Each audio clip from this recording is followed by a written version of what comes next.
Guys, for today's video ay araw ng pagkakarga natin ng mga bakal.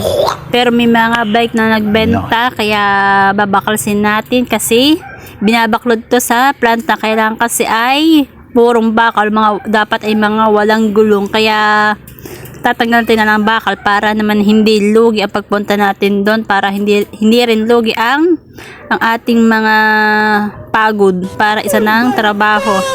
Kaya kahit mahirap, for the go lang, kailangan natin itong mga gulong kasi reject to. Kaya kahit mahirap, ayun, kahit todo talsik na sa mukha ng maitim, kailangan lang kasi ginusto natin itong negosyo kaya kailangan natin magtiis. Tiis lang para sa ekonomiya ng bayan. 'Di ba? Tapos na.